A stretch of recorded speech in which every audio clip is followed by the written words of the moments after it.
Moldova is defending itself again from Russia's interference. We are helping Moldova, and Russia's trying to do to Moldova what Iran once did to Lebanon. And the global response, again, not enough. We have already lost Georgia in Europe. Human rights and the European nature of the state system are only shrinking there. Georgia is dependent on Russia. And for many, many years, Belarus has also been moving toward dependence on Russia. Europe cannot afford to lose Moldova too. And for Europe, supporting Moldova's stability is not costly, but failing to do so would come at a much higher price. Now, there are tens of thousands of people who know how to professionally kill using drones. Stopping that kind of attack is harder than stopping any gun, knife, or bomb. This is what Russia has brought with its war. It used to be that only the strongest countries could use drones because they were expensive and complex. Now, even simple drones can fly thousands of kilometers. War tech doesn't care about geography anymore. Ukraine is only the first, and now Russian drones are already flying across Europe, and Russian operations are already spreading across countries.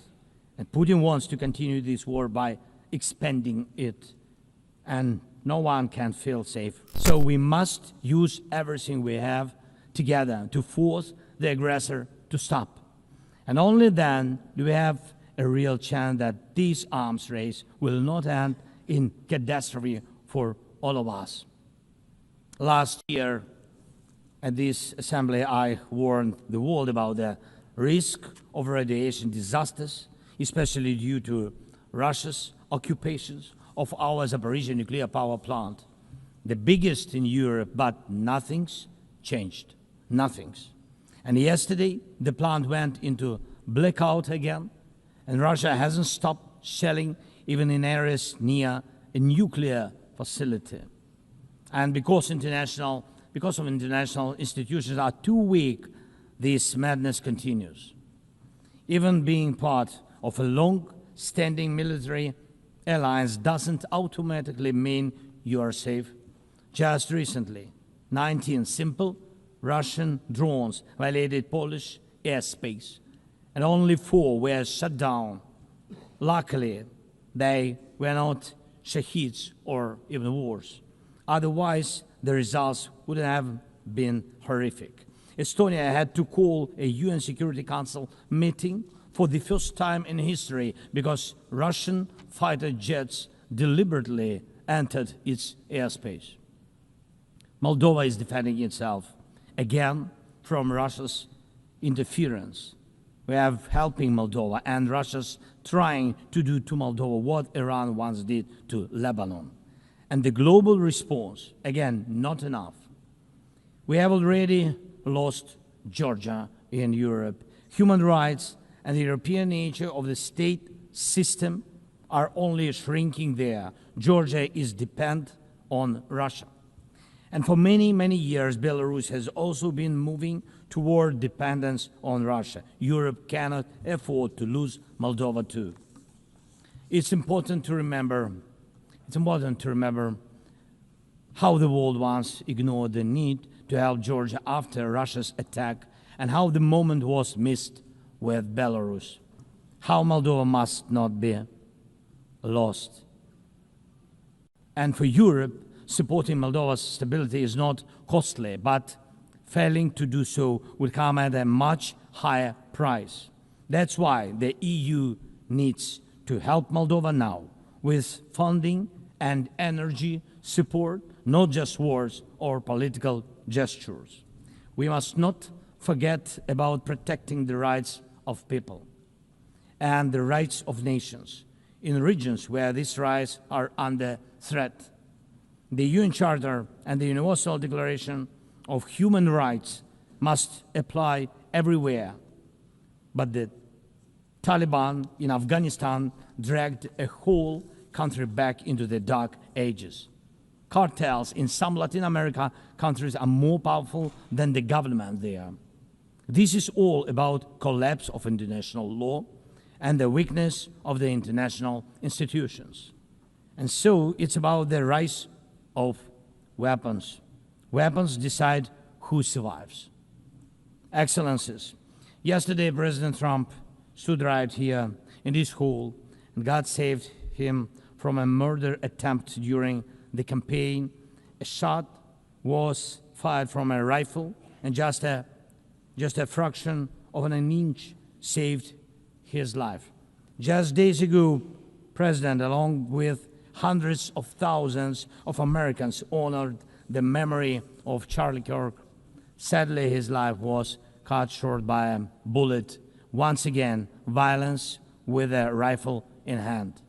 We also mourn the Ukrainian woman, Irina Zarutska. She was brutally killed with a knife here in America, the very country where she was seeking refuge from Russia's war. And almost every day, when we open the news, we see headlines about violent attacks happening all around the world. Most of it is done with weapons. People are already used to, but weapons are evolving faster than our ability to defend ourselves. Now, there are tens of thousands of people who know how to professionally kill using drones. Stopping that kind of attack is harder than stopping any gun, knife, or bomb. This is what Russia has brought with its war. It used to be that only the strongest countries could use drones because they were expensive and complex.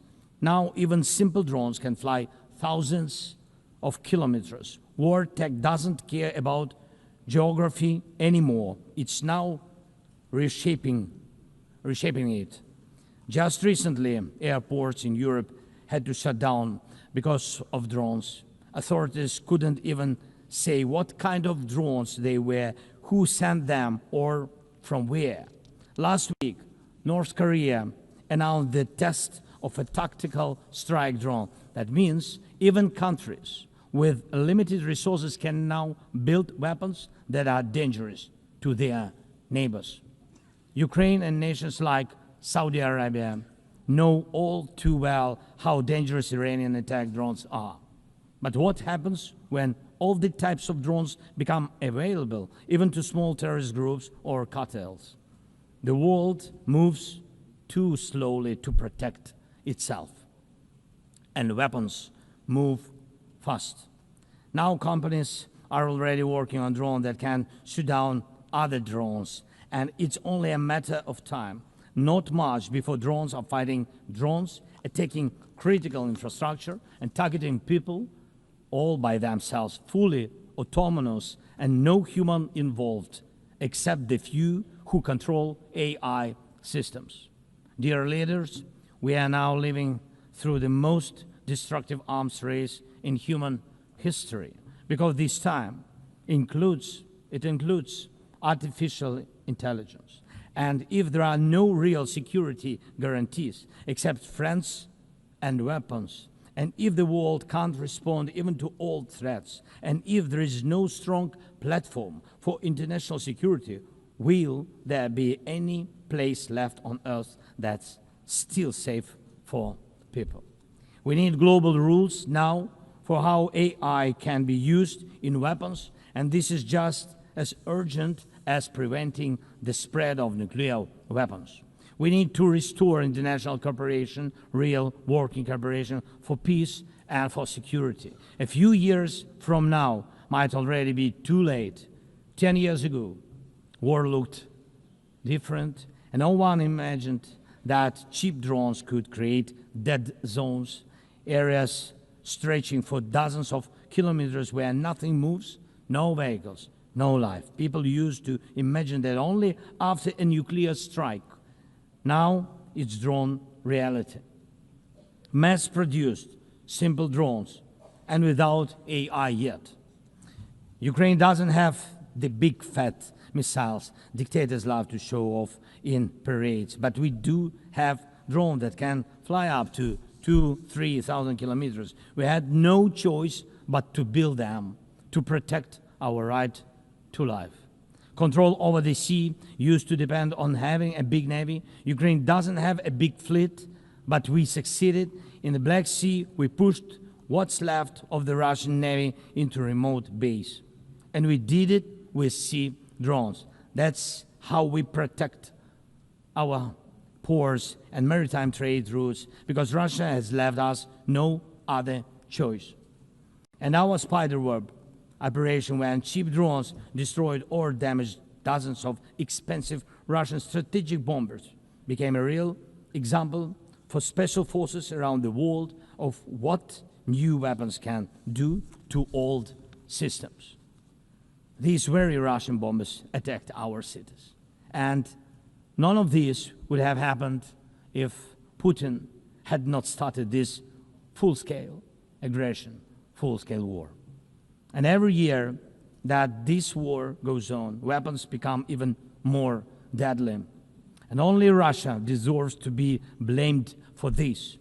Dear leaders, to protect lives, Ukraine builds underground schools and underground hospitals. To protect lives, we have to spend more on protecting power stations from drone and missile attacks than on building sports facilities or cultural infrastructure. Ukrainian farmers are learning how to protect their equipment from Russia's FPV drone strikes, and for them, that challenge is far greater than climate change. Russia's war has put us in this situation, but do you have protection against similar threats? The facts are simple.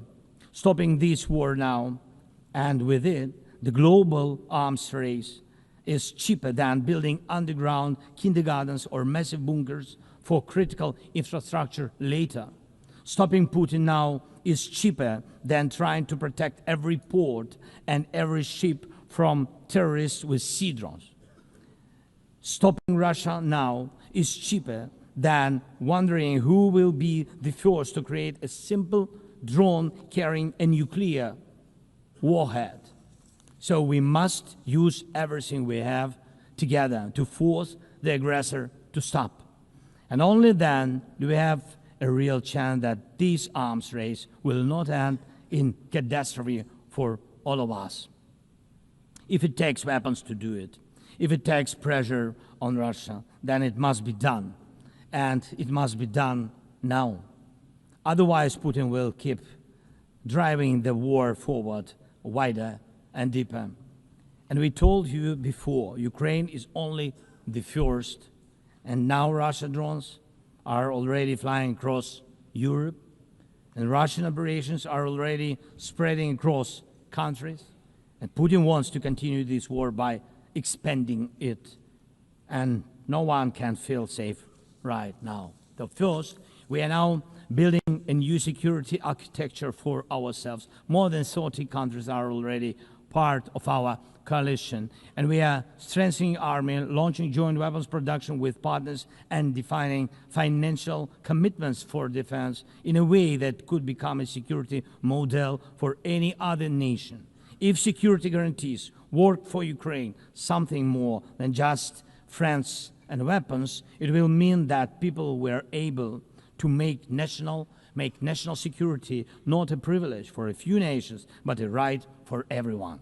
Second, we are ready to make our modern weapons become your modern security, your modern weapon. And we have decided to open up arms exports. And these are powerful systems tested in a real war when every international institution failed. And we are also ready to grow our defense production together with strong partners so that their protection is modern and reliable. You don't need to start this race from scratch. We're ready to share what has already proven itself in real defense. And third, many in the world are still relaxed. Still. But look at how many countries are here at this General Assembly, countries that are at war, or just came out of war, or are trying to stop one, or openly getting ready for one. War has already reached too many people to pretend it has nothing to do with you. So it depends on you. Whether you help peace or continue trading with Russia and helping Russia to fund this war, it depends on you. Whether prisoners of war will be freed, whether abducted children will come home, whether hostages will be free.